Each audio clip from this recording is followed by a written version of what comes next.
Hello everyone, welcome back to the channel.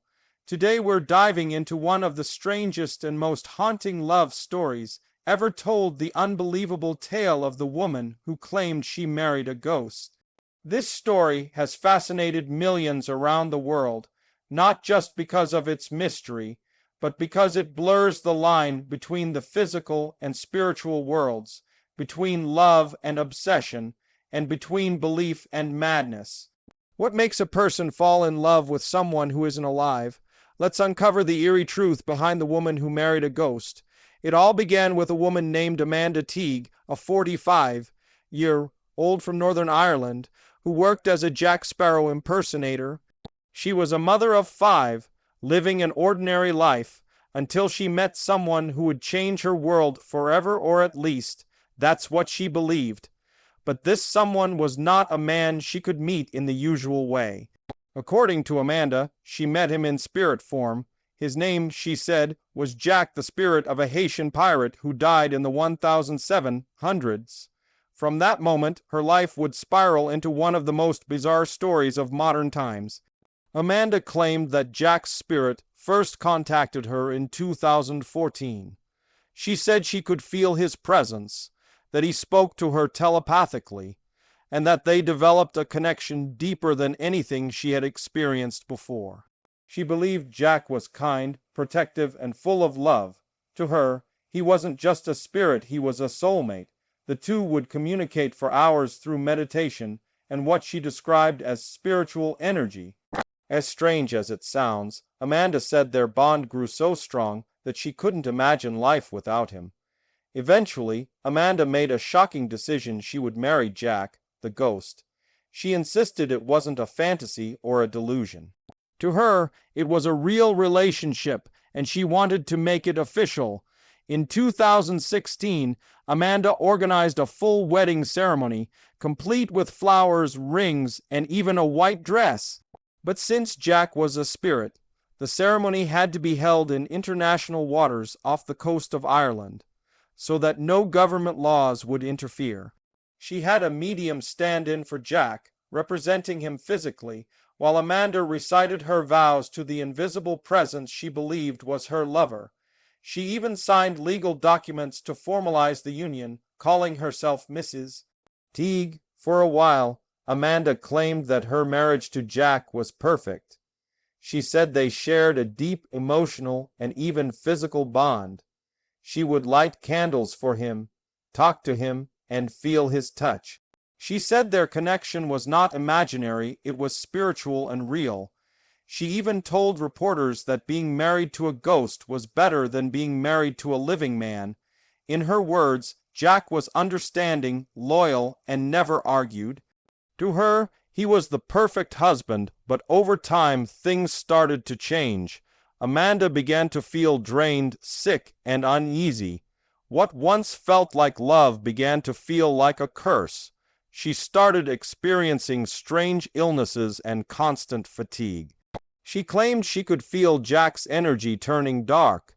The same spirit that had promised to protect her now seemed to be hurting her. She said he became jealous, controlling, and abusive. Her once romantic ghost marriage started to resemble a nightmare. According to Amanda, her health deteriorated so badly that doctors couldn't find an explanation. She said she would feel cold touches, hear whispers, and wake up feeling as if something was pressing down on her chest. Convinced she was being attacked by the same spirit she had once loved, Amanda reached out to spiritual healers and priests. They told her what she feared most, that the spirit she had married was not who he claimed to be. They believed she had been deceived by a malicious entity, something dark pretending to be her beloved Jack. Terrified, Amanda decided to end the marriage, but breaking up with a ghost wasn't as simple as signing divorce papers. She claimed she needed an exorcism to sever the spiritual bond. The ritual, she said, was long and painful. During it, she felt the spirit fighting to stay connected to her, refusing to let her go. But in the end, she said the exorcism freed her. Afterward, she told the media that she felt lighter, calmer, and finally at peace. She warned others never to try to connect romantically with spirits, calling it dangerous and deceptive. The story shocked the world.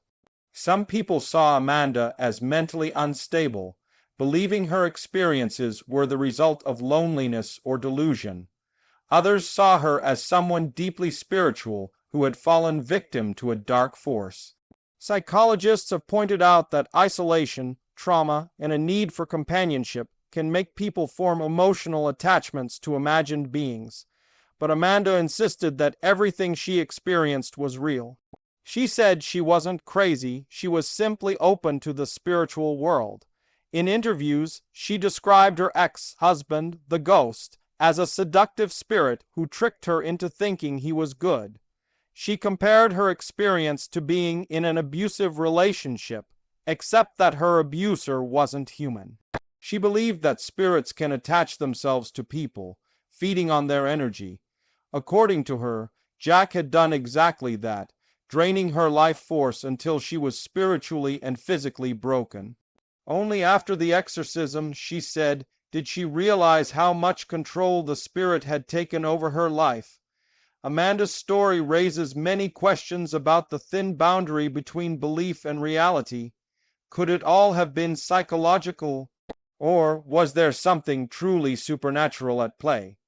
Some paranormal researchers argue that it's possible for spirits to form attachments to humans, especially those who open themselves to communication. Others say that what Amanda experienced could be explained by her imagination or by mental health struggles amplified by her isolation. No matter how people interpret it, Amanda's story is a chilling example of how powerful belief can be. Whether her ghostly marriage was real or not, it changed her life forever. It showed how love, when mixed with loneliness and spiritual longing, can lead to choices that defy logic. Her case became one of the most famous examples of spiritual marriage, a rare phenomenon where a person believes they are romantically bonded to a spirit. Even after her exorcism, Amanda continued to share her experience publicly, hoping to warn others. She said that what started as comfort and companionship turned into possession and pain. She described how seductive the supernatural can be, how easy it is to mistake a dark entity for a loving presence when you're vulnerable. To her, it was a lesson learned the hard way. Never invite something you don't understand into your life. Some skeptics say Amanda's story reflects a modern myth, a cautionary tale about emotional isolation in the digital age. In a world where people feel increasingly disconnected, stories like hers highlight how the human heart seeks connection even in the strangest ways. To others, it's proof that the supernatural still has power over the imagination and maybe over the soul itself. Years later, Amanda says she's moved on. She no longer communicates with spirits, and she focuses on living a normal, grounded life. She still insists that what she went through was real, but she has accepted that some mysteries are better left untouched. Her marriage to a ghost may sound absurd to many, but for her, it was a real relationship, one that left her scarred but also awakened. The woman who married a ghost reminds us how fragile the boundary is between the seen and the unseen. Whether you believe her or not, her story forces us to question what love truly is. Is it only physical, or can it exist beyond the grave? Can a soul truly connect with another across dimensions, or are such connections simply reflections of our deepest desires playing out in our minds? Amanda's experience may never be fully explained. Some call her brave, others call her delusional.